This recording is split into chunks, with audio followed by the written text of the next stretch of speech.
की रात 12 बजे के करीब हम लाहौर पहुंचे थे। तो वहाँ कर्फ्यू लगा हुआ था लाहौर में। मैं ऊपर छत के ऊपर से देखता था शालमी की तरफ, कहीं आग लग रही है, उधर आग लग रही है, उधर आग लग रही है।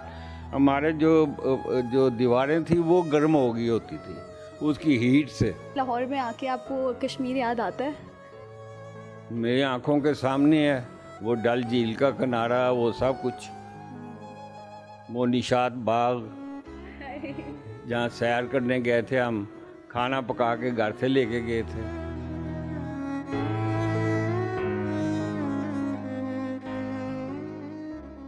अस्सलामुअलैकुम, मैं हूँ Myra Bird and happy Independence Day. आज इस दिन के मौके पर मैंने सोचा कि मैं आपको अपनी फैमिली और अपने नाना बू से मिलवाऊँ और कुछ हम 1947 की बातें इनसे जानें, क्योंकि नाना बू तब थे और इन्होंने देखा कि जब पाकिस्तान बना था तो क्या हालात थे, वहाँ पर क्या वाक़यात हुए थे, वो तमाम तर चीज़ें आज हम नाना बू से पूछेंगे। अस्सलाम वालेकुम। वालेकुम सलाम।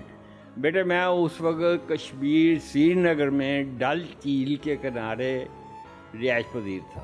अच्छा, जब यानी 14 अगस्त 1947 को ऐलान हुआ तो उससे पहले हम वहाँ थे। अच्छा। तो पाकिस्तान जिस दिन बना उस दिन मुझे मेरे हमसाये ने, अब्दुर्रहमान उसका नाम था, उसने एक झंडी दी पाकिस्तान की जो कि अवेलेबल नहीं हो सकती। अच्छा। उस वक़्त फर्स्ट पाकिस्तान डे था। मुझे उसने कहा कि ये लेके ना सामने पुल के किनारे खड़े हो जाओ और लहराओ, पाकिस्तान जिंदाबाद कहो। हम वहाँ कहते रहे श्रीनगर में। तो नाना वो ये बात गलत नहीं है कि आप पहले पाकिस्तानी थे जिसने पाकिस्तान का झंडा कश्मीर में लहराया था? ये मैं नहीं कह सकता, हो सकता है और भी हों। अच्छा। मैं किसी के को ये नहीं कह सकता कि और नहीं है। अच्छा।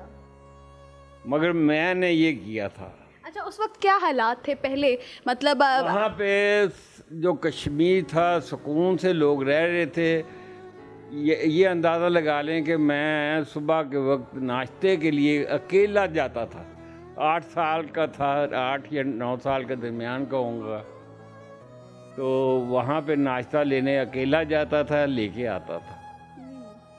मतलब आज़ादी हासिल थी वहाँ पे। और वो सब पाकिस्तान से कब मोहब्बत करते हैं और करते रहेंगे। हिंदुस्तान जितना मर्जी जोर लगा ले वो पाकिस्तान के साथ ही रहेंगे। अच्छा नाना, वो मुझे ना क्यूरियोसिटी है जानने की कि जब हमें आज़ादी हासिल नहीं हुई थी तो ज़ाहिर है उधर तब सारे मुसलमान हिंदुस्तान में ही रहते थे, इकट्ठा था और बरसगीर की हुकूमत। कोई हिंदू नहीं था कश्मीर में श्रीनगर में डल झील के किनारे जहाँ हम रहते थे ना, वहाँ कोई हिंदू नहीं था। सिर्फ सब मुसलमान थे। किश्तियों में जाते थे। जुमे के रोज़ तो ऐसे होता था जैसे जश्न है आज, और किश्तियों में शोर पड़ा होता था, दरगाह दरगाह दरगाह। तो सवारियों को बैठाते हुए लेके जाते थे। अच्छा। जैसे टांगों में यहाँ दाता साहब करते थे। इसी तरह। अच्छा, आज़ादी मिलने के बाद आप लोग शिफ्ट कैसे हुए यहाँ पर, कश्मीर से यहाँ पे कैसे आए? ये हुए कि ये इस पे लिखा हुआ है, ये राशन कार्ड में, मैं राशन कार्ड लाया हुआ हूँ। राशन जो था ना, ये डेट देखे 5/7/1947, 5/9 बिल्कुल 9वें महीने तक, अगस्त के बाद 9 महीना आता है। तो उस वक्त मैं ये राशन कार्ड राशन लेके आया था।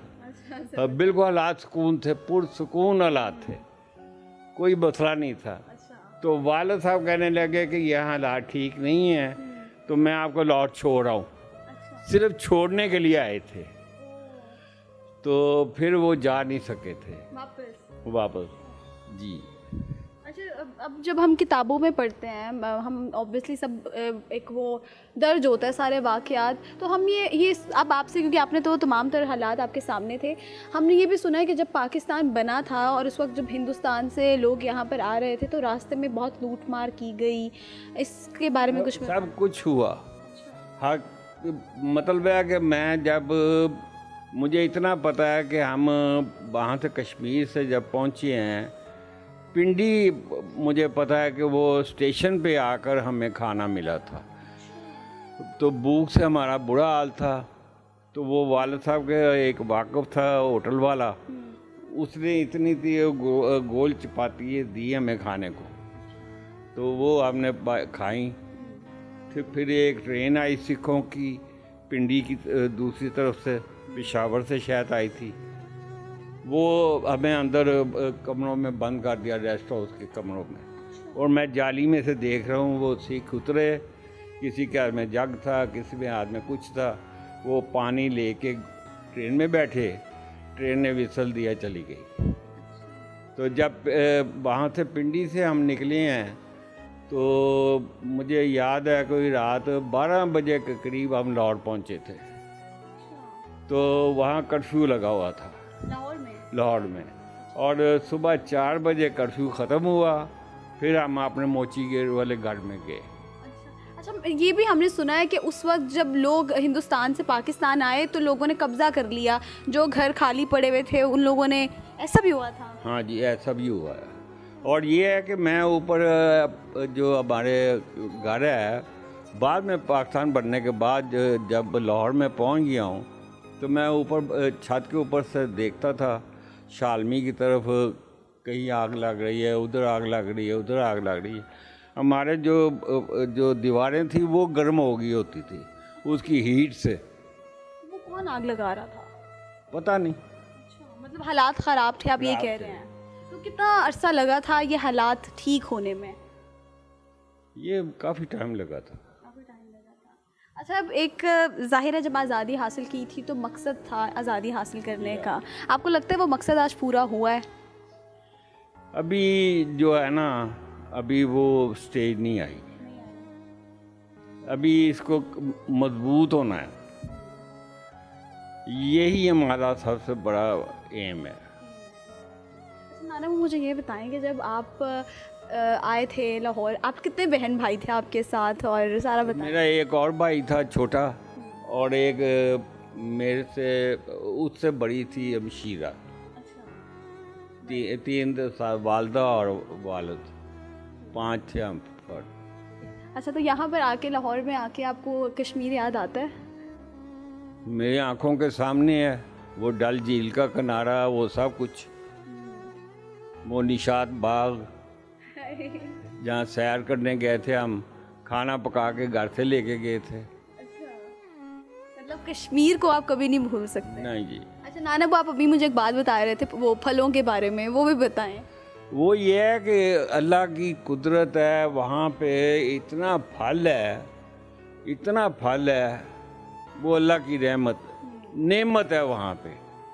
आज आप पाकिस्तान को कैसा देखते हैं? इतने सालों बाद आज पाकिस्तान की सालगिरह है। पाकिस्तान उस वक़्त बहुत व्यस्त था, लाइट भी नहीं थी, अंधेरे थे, फिर डीसी बिजली आई, अब एसी बिजली है, क्योंकि डैम नहीं था हमारा कोई भी।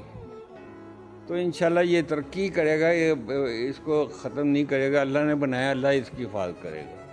पाकिस्तानी अभी देख रहे हैं उनको क्या पैगाम देंगे? उनको यही कहेंगे इससे मोहब्बत करें, यही हमारा सरमाया है।